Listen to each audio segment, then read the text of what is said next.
Why do you suspect me? What did I do? I'm on your side! What about him?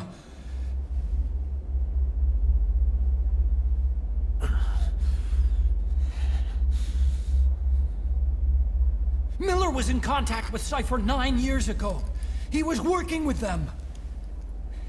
He's the traitor, Snake! What's that? More truth serum? No. Stronger truth Oh, serum. please. Please keep me here. I need protection. Ah! Ah! Oh. Oh.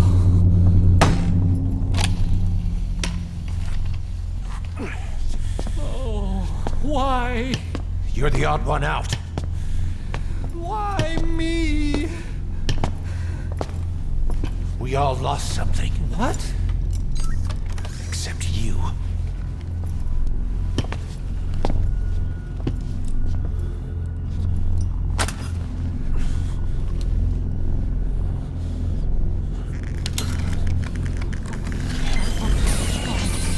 Please. Don't.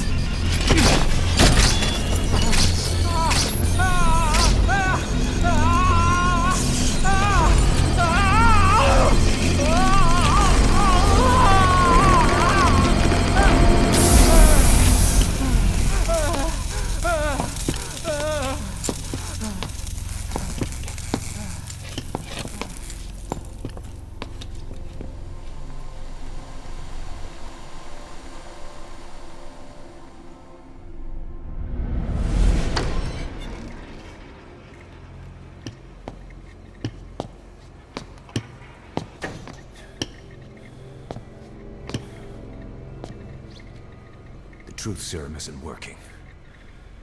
Either some procedure he had done boosted his metabolic enzymes, or he's undergone special gene therapy. What's he saying? Same as 6 hours ago. I had no idea the nuclear inspection 9 years ago was a ruse. Cypher forced me to do that research after the attack. Do you think he had a hand in it? I do. But there's no proof yet. Take a listen to this later. We need proof before we can pass judgment.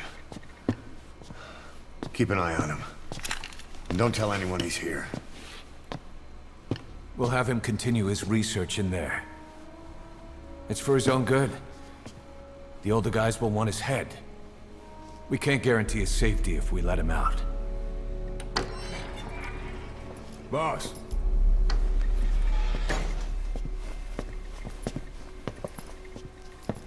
He mentioned something interesting.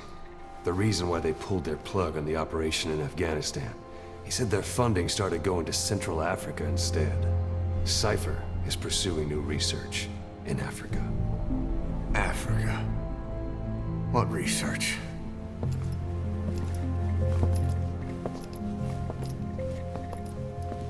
Emmerich doesn't know the details, but one thing he said does make sense.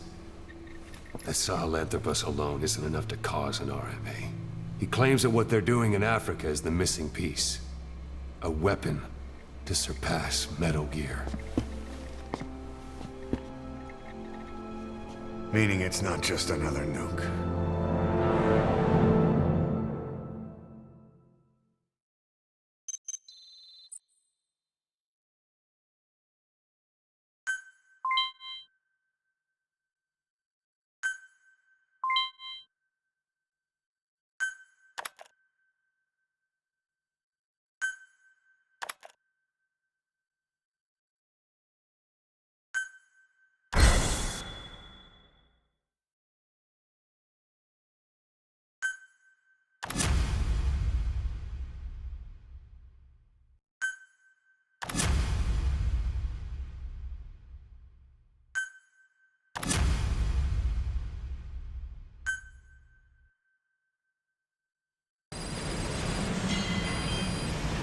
Boss, there's no doubt about it. Cypher's working on something in Central Africa. There's evidence they've been in contact with private forces operating in the region. We follow that evidence. We should learn what Cypher is after. Diamond Dogs has gotten a lot bigger. Now's the time to take the offensive. Head back to the ACC for your next mission.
That animal conservation platform has really taken off, huh?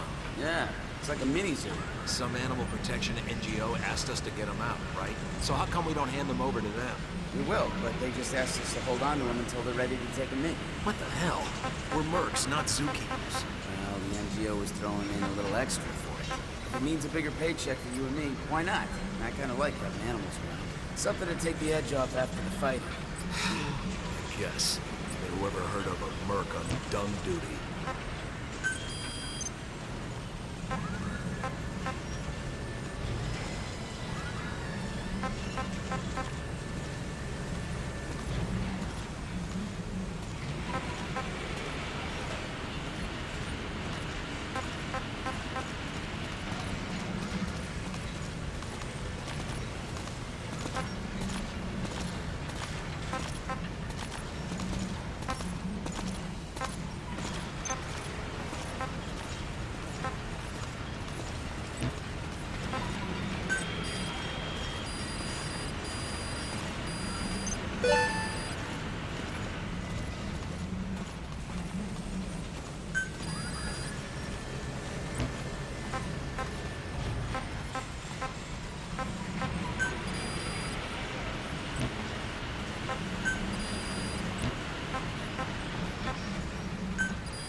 It wasn't just Cypher. Back in the Caribbean, every eye in the world was turned on us. A private army, just a bunch of guys with guns, in possession of a nuke? Why wouldn't they be uncomfortable? And that's why you made sure the inspection happened. Well, I thought our best move was to prove to the UN through the IAEA that we had no nuke. Of course, I was against us having it in the first place, but that was Snake's decision. The boss wasn't responsible. Well, don't get me wrong, I still believed in Snake. I thought I was making the best decision for all of us, that's all. I figured we should get a third party to exonerate us before proof of the nuke did get out. And who better to do that than an organization with international authority? So the truth is, you took it upon yourself to agree to an inspection arranged by the UN. Only the inspection was a ruse, and Cypher's strike force, XOF, showed up instead. I had no idea that would happen. Enough bullshit. Oh, sure, like I could have known. You know, I was just trying to prove our innocence to the world. What's wrong with that? We're not interested in the excuses you thought up. The truth is objective. Just see it from my point of view. You led XOF to the control tower. They seized it, giving them complete control over the base. Moments later, they detonated C4 on the strut legs. Anyone who'd managed to survive was hunted down by the assault force and their choppers. You can't believe I did that on purpose. That was the end of Mother Base. But it wasn't the end for you. How can you... Look, think about it. I lost something too. I built Zeke and it got buried underwater. I am a victim. That raises the big questions. Why were you the only one spared? You got away without a scratch. Why did Strangelove leave the base on the eve of the inspection? You two were close. Strangelove? And how did you manage to build something that surpasses Zeke in every way? Because you did everything they told you. You're the only one who didn't lose a thing. That is the truth. I was taken away against my will. Skullface forced me to do his research these past 9 years. He used me. I lost 9 years. 9 years. We all lost 9 years. It wasn't just you. I suppose blaming me makes you feel better, does it? But who's gonna give me back all the time I lost? You're not getting anything back. You're not a victim here, Emmerich. You're the perpetrator. I didn't know anything. Nobody can back that up. Yeah, all the evidence is at the bottom of the ocean. You know the hardest man to break. The type who's fooling himself. That takes time. It's easier to live a convenient lie than a painful truth. Is that the piece you've chosen, Doc? I'm not lying. Of course. Just let me check one or two things. On that day, you were in the control tower with them. Lucky you. That's how you got out unscathed. And you escaped on one of their choppers. Only you, right before the base went under. They had me blindfolded the whole time. I've never been so scared. The whole flight, I thought they'd kill me. But thinking of you kept me going. My comrades, all the way. And? There was a plane journey, and then we traveled by road. When they finally took off the blindfold, I was in kind of a warehouse, on the floor. Afghanistan, it was that research lab. I couldn't believe they'd taken me halfway around the world. And soon enough, he came. Skullface. He's the one who's really behind that Mother Base attack. He forced me into that research. What kind of research? He told me to build a bipedal walking tank for the Soviet Union. Like Peace Walker. A system that could fire an ICBM-class nuclear weapon. That's how the Sahelanthropus project got started. Sahelanthropus. Those AI weapons I'd made in Costa Rica were like toys by comparison. A whole world apart from reptilian four-legged crawling and that ridiculous hunched-over bipedal waddling. my design evolved. To the dawn of mankind, Sahelanthropus, the first steps towards humanity. An upright, bipedal weapon system. Originally, Sahelanthropus was going to be a manned weapons platform. I designed a cockpit in its head, and I planned to fill it with water as a buffering agent. Like how Paz modified Zeke for human control. Don't compare me to some amateur. I designed it for human control from the beginning. The problem was miniaturizing the posture control AI. You remember the reptile pod? The AI that controlled your unmanned weapons. Attaching it externally makes it vulnerable, so this time I wanted it beneath the armor. Meaning I had to make the AI smaller. I got it down to less than a tenth the size without any loss in computation speed. But it was still too big for the cockpit. There wasn't enough room for the pilot. If I made the head bigger, its body would have to be bigger to support it. Too big to be practical. In the end, human piloting was taken off the table. I tested a remote control system too, but there was the time lag and I wasn't satisfied with its precision either. Plus, it would be useless if the enemy jammed it. So next, I went back to trying an AI-only system. To do that, I had the AI pods recovered from Nicaragua. This was a hybrid AI, a combination of Peace Walker's reptile and mammal pods. The only AIs that had ever successfully operated an unmanned nuclear weapon system. Really? You'd need some help to get that working. Expert help. Did you work with someone? I worked alone. You did that yourself? Well, that's the thing. The AI didn't pan out in the end either. But I did finally get Sahelanthropus walking by folding over its upper body to lower its center of gravity. The first upright bipedal locomotive weapon system in the history of mankind. I guess technically it falls into the anthropoid ape category. I don't see the benefit of having it stand taller. On terrain with significant differences in elevation like Afghanistan, you need a body that's vertically adaptable. That also lets it attack from long range while using mountain ridges for cover. So, making it walk upright was the most important factor in giving it superior height capability. As the name suggests, that was the whole point of Sahelanthropus. But I was being pushed for results. Having the AI mounted externally would have been the fastest way to get it working. I just needed more data so it could maintain its balance. But Skullface refused to wait.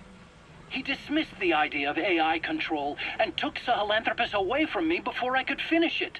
But it was walking when it came after you. That's just it. I don't understand how Skullface got it to move upright, without a pilot or an AI.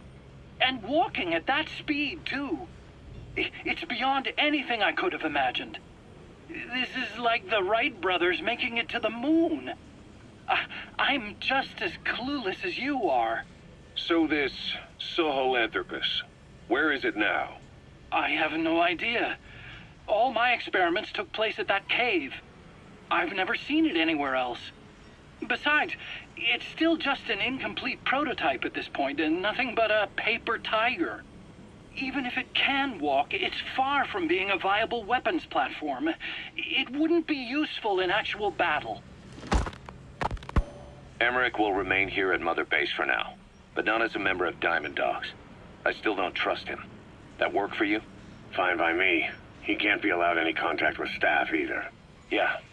A lot of the guys would love some payback for 9 years ago. We still need him alive. But we have to restrict his movements. He can only go where we tell him. And of course, the interrogations will continue. He worked for that skull bastard for nearly a decade. He still has more to tell us. How long are we gonna press him? If our investigation shows he really had nothing to do with the attack, we'll reconsider his place here. But I don't expect that to happen. Remember that water tank-shaped object in Emmerich's lab in the Soviet base camp? The thing that started talking to you like a possessed answering machine.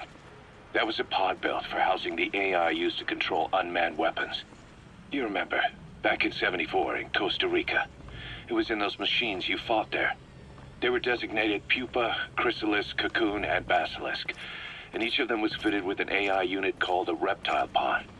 Emmerich created it. It mainly handled the machine's posture control and autonomous behavior. But the Basilisk, aka Peace Walker, also featured a second AI pod. That one was called the Mammal Pod, and it was created by Dr. Strangelove. She tried to recreate the boss's personality through the Mammal Pod, but you pulled out its memory boards. That's when it transferred its own functions to its reptile pod. Just like a human brain compensating for damage by using the remaining healthy parts. The result was a unique entity, a hybrid of the reptile and the mammal. It sank to the bottom of Lake Nicaragua with Peace Walker. But apparently they salvaged it and transported it to that lab. Don't let it deceive you, Snake. It may sound like the boss, but it has neither a personality nor a will. Like Emmerich says, it's just a machine.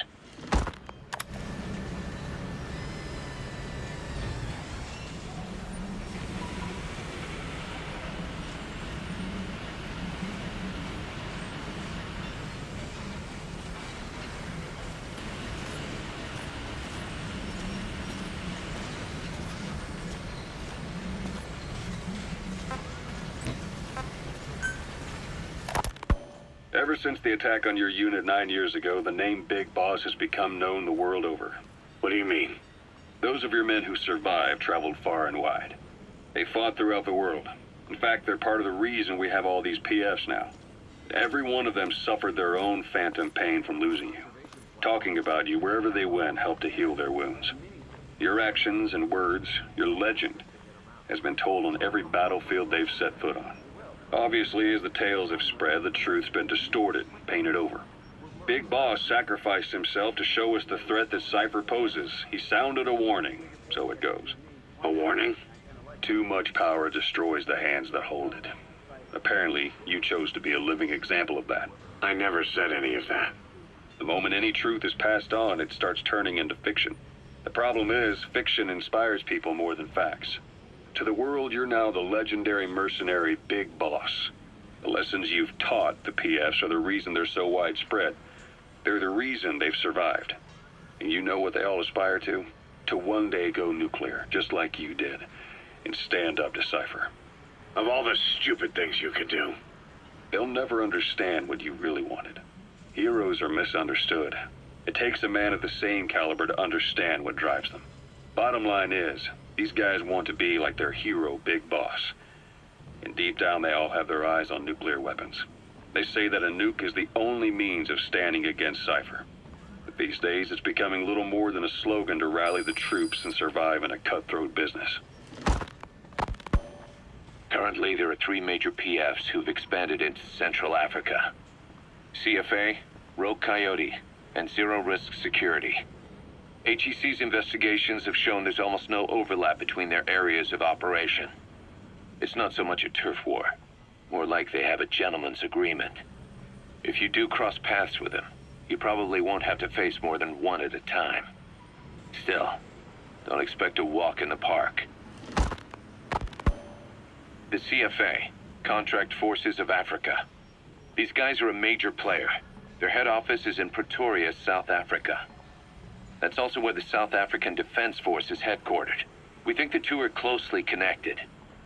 An HEC investigation revealed that most of the CFA's operators are former SADF soldiers. South Africa has been locked in struggles with neighboring regimes for years.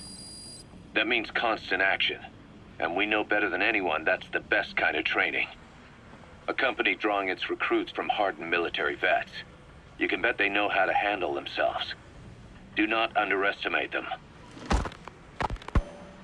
Within the CFA is a company of soldiers made up mainly of locally hired operators. They speak Afrikaans to communicate with personnel from the CFA, but if you notice any speaking the local language, that's them. Though hired from the local population, they were originally part of a paramilitary group, so they'll have plenty of combat experience. And unlike their days shooting junkyard rifles out of beat-up pickup trucks, the CFA now supplies them with the latest gear from the West. On top of that, they've been combat trained by the South African Army. All that adds up to a much stronger fighting force. So don't brush them off. Look at the Angola-Zaire border region. The east bank of the Muneni River in particular. It's a microcosm of a problem that stretches all across Africa. There's a civil war going on in Angola, fought between the government MPLA and the Western-backed UNITA. Zaire is still a dictatorship under President Mobutu, but numerous uprisings have broken out in its remote regions. With all the trouble elsewhere keeping their hands full, neither government has control over their side of the border. They depend on militias and PFs, as do the rebels. Government forces, guerrillas, militants, groups of all shapes and sizes hawk whatever resources they can to hire PFs. Conflict brings PFs.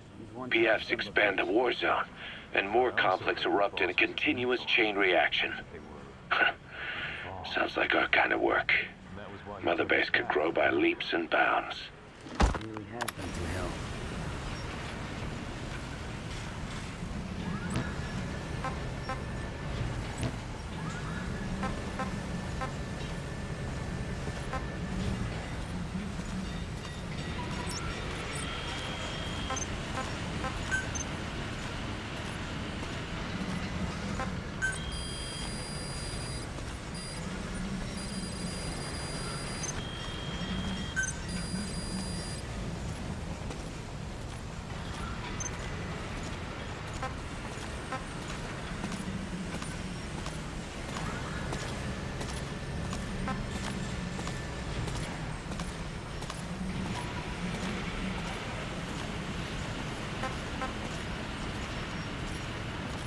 That animal conservation platform has really taken off, huh?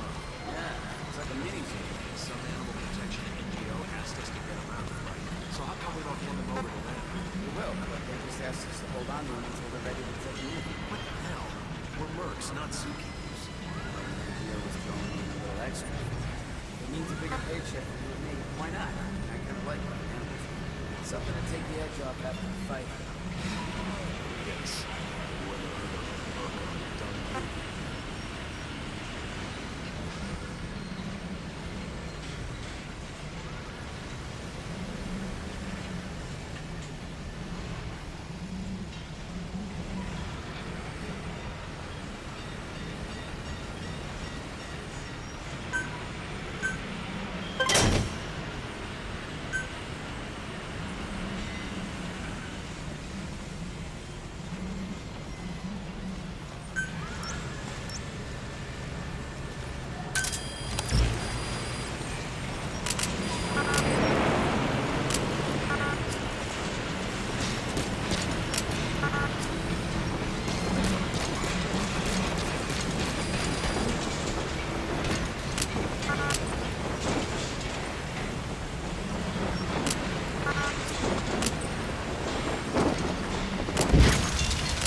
here for you.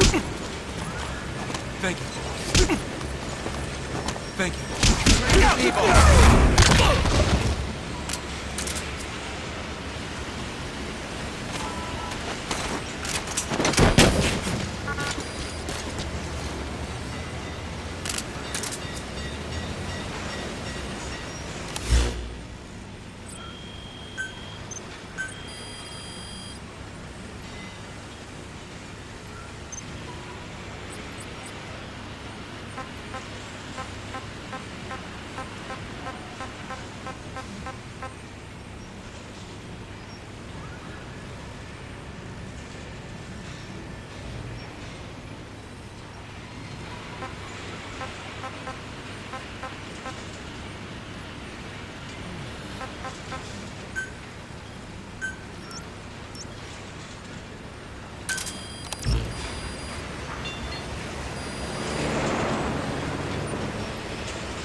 Roger.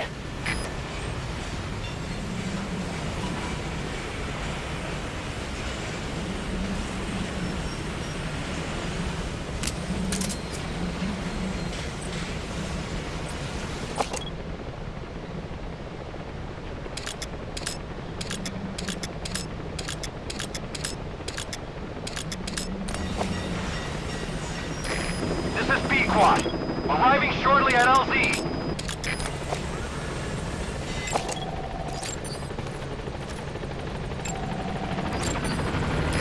This is P-Quad. Have arrived at LZ. Will stand by.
Boss, I've been meaning to tell you something. Our old friend Zero hasn't been seen in public since you left the States. That was over 10 years ago now. You suspected he was responsible for the accident at your base in the Caribbean. But at that point, Zero was already bedridden. So it never felt right to me that Zero gave the order. Now that I've seen the man Emmerich was working for, I'm sure he didn't. I know that man. He was our old friend's XO. A man without a face. Not one you want to look at anyway. Skullface. He's the one who destroyed your base 9 years ago. The unit he commands, XOF, was Cypher's strike force, but he's since split from Zero and used XOF to usurp control over Cypher itself. In other words, the Cypher we're hunting isn't Zero. Beyond Zero is a void that's even darker. Skullface.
is Angola's Mfinda oil field, upstream from the landing point. A spill has covered the whole area and crude. A pipeline that crosses the Muneni River failed, and now the shore's a mess. Not to mention the villages downstream have no drinking water.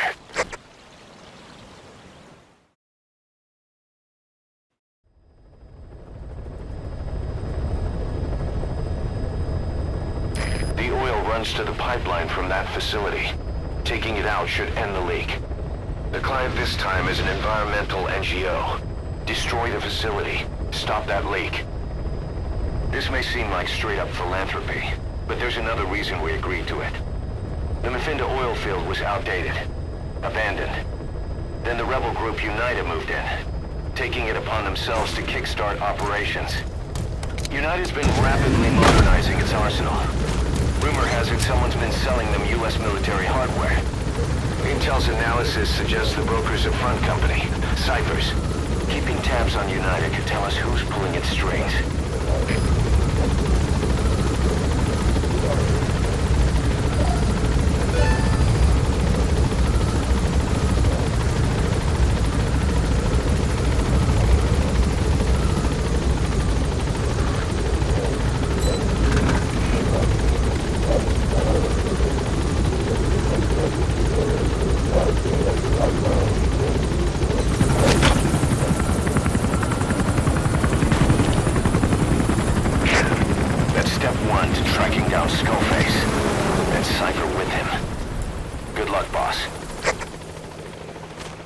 First, make your way to the oil facility. It's to the north, past Bwala Yamasa. The village is currently occupied by UNITA, so stay sharp.